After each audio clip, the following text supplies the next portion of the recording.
into this car, you wonder what all the fuss is about.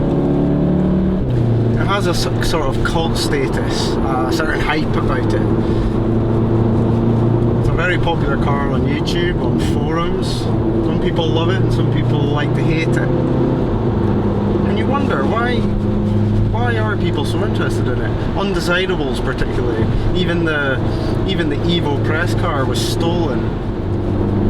And it's not until you drive the car that you realise there's a little bit more to it. It's been set up in a different way to the old Golfs that used to wear the R badge. Whereas they had V6 engines and made a lot of nice noises. This doesn't do any of that.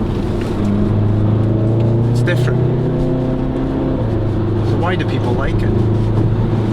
Well, the first clue is the engine.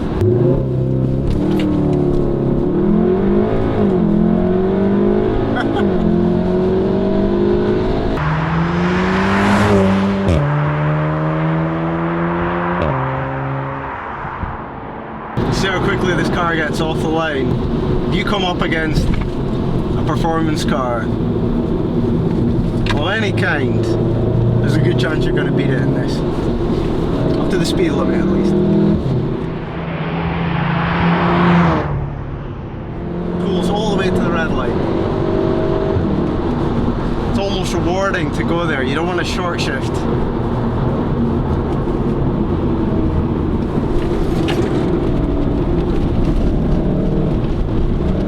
Off and it tucks in, floor it, and it pushes you around from the back.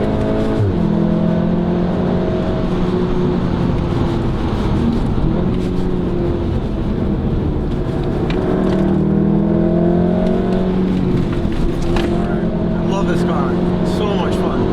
So how's a Golf doing that? Golf Rs are supposed to understeer, aren't they? The R32s did. Well, this doesn't. And why? It's because VW have actually employed a lot of smart tech to work in this car in favour. Whereas in the past they would have used the tech to make the car sensible. Something's changed this time.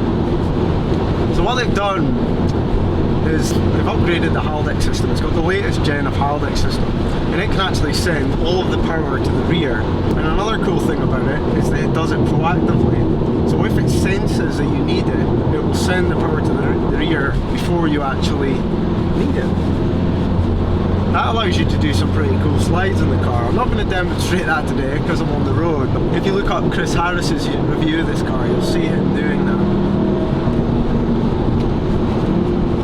Also doesn't understeer because they've used a torque vectoring system that breaks the sort of inside wheel and it mimics a locking diff on the front. Another thing that's really good about the car and shows the intentions of the engineers when they were building it is the damping. Damping's a little rough at low speed in towns and cities. Rough surfaces, it sort of thuds and crashes, and it's not uncomfortable, but it's not as soft as you would like. But what they've done is, when the speed gets up, the damping is really good. The car feels alert and poised and ready to take corner after corner. It never feels like it's a second behind you. You can attack roads at maximum and just know that the car is going to be in a position to pull you around the corner. It works with you, never against you. Almost reminds me of my Porsche in that respect.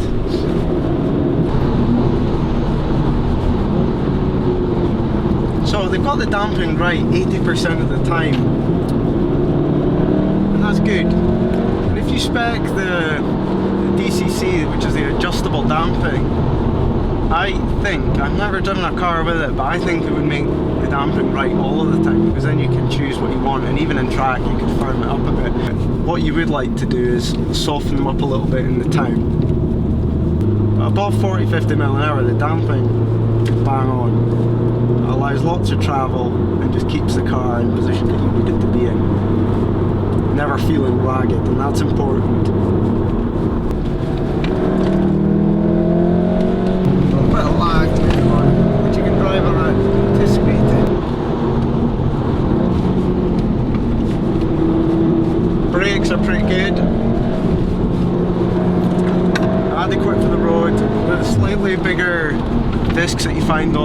Performance Pack GTI. Now this is a heavy car, it's in excess of 1500 kilograms. And they do quite well at stopping the car. But I think on track, it'd probably prove a little inadequate after a few laps. There's a little bit too much front bias. The car does nosedive a little bit. Steering's brilliant. It's really easy to position the car. It's weighted really well. It doesn't have a lot of feel, as you would expect. It's an electric rack rather than hydraulic, but you don't miss it because you always know where the car is. It's so sure-footed. You never have any concerns about what's going on, and you don't need that feel through your hands for that confidence. So there's two gearboxes. There's a manual 6-speed, which is probably a little more engaging. I've opted for the 6-speed DSG. Overtake a car, I'll kick down.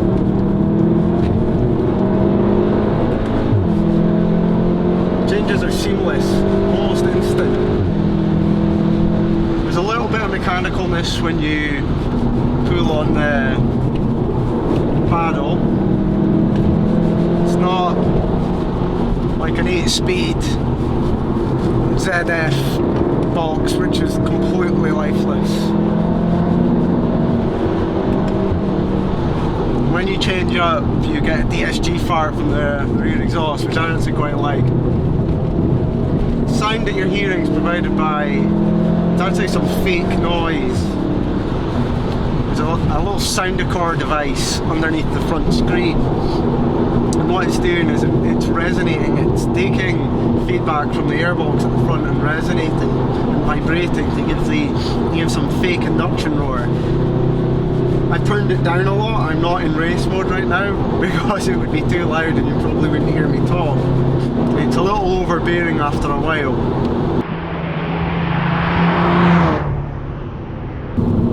So, if VW have actually made a fun car, are there any sacrifices in the day-to-day living? I'm going to say no. It's a really spacious car because of it's only got the 4-cylinder 2-litre up front. You're given a lot of space in the interior of the car. You can easily fit 2 car seats in the back and even someone in the middle. There's plenty of room for your shopping in the boot. And it's reasonably quiet when you're pootling along. It's economical. Mid-30s are easily achievable. My drive up here today, average 35 mpg. It's cheap to run, tax is £16 a month, and the servicing costs are your standard 2-litre VW pricing packages.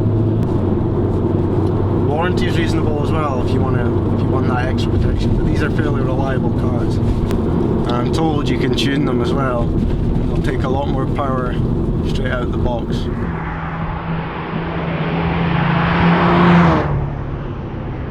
There are definitely more dynamic cars that are better at the extremes than this. They're faster, more driver focused, less refined.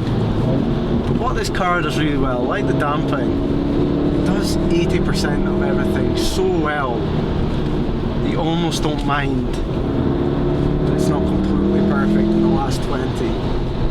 Because that's what a hot hatch is about, right? It's about compromise. If you wanted an out-and-out sports car, you don't buy a 5-door family hatch. That's the beauty of the Golf, and it always has been. And the Mark 7, I think, has almost perfected the recipe.